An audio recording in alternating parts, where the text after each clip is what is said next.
بسم اللہ الرحمن الرحیم۔ السلام علیکم ورحمۃ اللہ وبرکاتہ۔ بیویوں کے شرعی حقوق: حسن خلق یعنی اچھے اخلاق سے پیش آنا اور ان کے ساتھ اچھا برتاؤ کرنا۔ ایذا کا یعنی بیوی کی طرف سے جو تکلیف پہنچے اس کا برداشت کرنا، لیکن اعتدال کے ساتھ۔ غیرت میں اعتدال کرنا یعنی نہ تو اس سے بدگمانی کرنا اور نہ بالکل غافل ہو جانا۔ خرچ میں اعتدال کرنا یعنی نہ تنگی کریں اور نہ فضول خرچی کی اجازت دی جائے۔ موسم کے مطابق اپنی بیوی کو کپڑے بنا کر دینا بیویوں کے شرعی حقوق میں سے ہے۔ بیوی پر خرچ کر کے احسان نہ جتلانا یعنی بیوی کو کوئی چیز لے کر دے دی یا گھر کی کوئی چیز لے کر آ گئے تو بیوی پر احسان نہیں جتلانا چاہیے۔ مرد کا یا شوہر کا یہ فرائض میں ہے اور بیوی کے شرعی حقوق ہیں کہ اس کی خرچے اور اس کی جو ضروریات ہیں وہ پوری کی جائے۔ نمبر 7، بیوی کے سامنے ان عورتوں کا ذکر نہ کرنا جنہیں زیادہ جہیز ملا ہو۔ بیوی کے رشتہ داروں سے حسن سلوک کرنا جیسا کہ آپ اپنے رشتہ داروں سے سلوک کرتے ہیں۔ بیوی کو اور اس کے والدین کو گالیاں نہیں دینی چاہیے۔ یہ بہت بڑا پوائنٹ ہے۔ اگر مرد خاوند اس چیز کو سوچیں، اگر شوہر اس چیز کو سوچیں کہ جیسے آپ اپنی ماں، بہن، بھائی کو گالی دینا پسند نہیں کرتے، اسی طرح بیوی بھی نہیں چاہتی کہ اس کے والدین کو آپ گالیاں نکالیں۔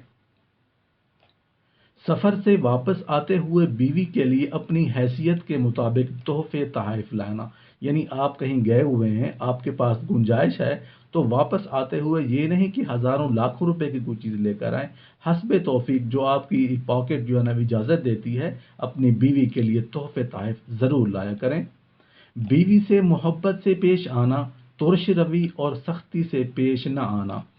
آپ کو میں نے بہت ساری ویڈیوز آپ کے ساتھ شیئر کرتا رہتا ہوں بیوی کے حوالے سے کہ بیوی بہت ہی نازک مزاج ہوا کرتی ہیں، بیویاں بہت ہی محبت کرنے والی ہوتی ہیں، لیکن اگر شوہر ان کے ساتھ محبت سے پیش آئیں، سختی نہ کریں، ان سے ترش روی سے پیش نہ آئیں، محبت سے پیش آئیں تو عورت آپ سے اس سے بھی زیادہ محبت کرتی ہے۔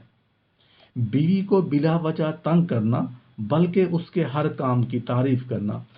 مردوں کی مطلب کہ ایک عادت ہوتی ہے کہ ہر چیز میں طنز ٹانٹ کرنا، کہ اگر کوئی کھانا بنایا ہے اس میں طنز کر دینا، گھر کا کام کیا تو اس میں طنز کر دینا، بلا وجہ تنگ کرنے والی بات ہے۔ دیکھیں، بیوی جو ہے نا وہ گھر کو سنبھالتی ہے، بچوں کو سنبھالتی ہے، کوکنگ کرتی ہے، آپ کی ڈسٹنگ کلیننگ کرتی ہے، اور بھی بہت سارے معاملات ہوتے ہیں جو بیوی آپ کے لیے کرتی ہے۔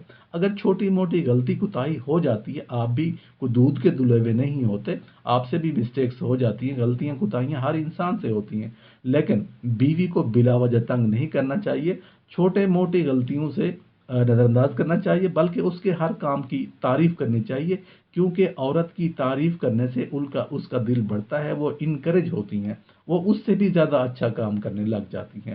نمبر 13، حیض وغیرہ کے احکام سیکھ کر اس کو سکھلانا اور نماز اور دین کی تاکید رکھنا اور بدعات و منہیات یعنی ناجائز کاموں سے منع کرنا۔ یہ بھی عورت کے حقوق میں سے ہے کہ بیویوں کے حقوق میں سے ہے کہ حیض و نفاس کے جو مسائل ہیں، دین کے مسائل ہیں، نماز کے مسائل ہیں، روزہ کے مسائل ہیں اور معاشرت کے مسائل ہیں، مردوں کا فرض ہے کہ ان کو وقتاً فوقتاً تاکید کرتے رہیں، پڑھ کر سناتے رہیں، تو یہ اس سے بھی عورتوں کی اصلاح ہو جاتی ہے۔ اگر ایک سے زیادہ بیویاں ہوں تو حقوق میں ان کو برابر رکھنا، بقدر حاجت اس سے جمع یعنی صحبت کرنا بھی ان کے فرائض میں سے ہے۔ اس کی اجازت کے بغیر عزل یعنی صحبت کرنے میں انزال باہر نہ کرنا، یعنی جو کپلز جو ہے نا وہ بچے نہیں چاہتے، وہ عزل کرتے ہیں، اگر اس میں بیوی کی مرضی شامل نہ ہو تو یہ بہت بڑا گناہ ہوگا مرد کے لیے، اگر بیوی کی مرضی شامل ہے تو پھر گناہ نہیں ہوگا۔ بقدر کفایت رہنے کے لیے گھر دینا، یعنی جو اس کی ضرورت ہو، آپ کی توفیق ہے تو آپ اس کو علیحدہ گھر دے سکتے ہیں۔ جمع وغیرہ یعنی صحبت اور اس جیسی راز کی باتیں ظاہر نہیں کرنی چاہیے، کسی غلطی پر حد سے زیادہ نہیں مارنا چاہیے۔ بغیر ضرورت کے طلاق بھی نہیں دینی چاہیے۔ اللہ پاک عمل کرنے کی توفیق عطا فرمائے۔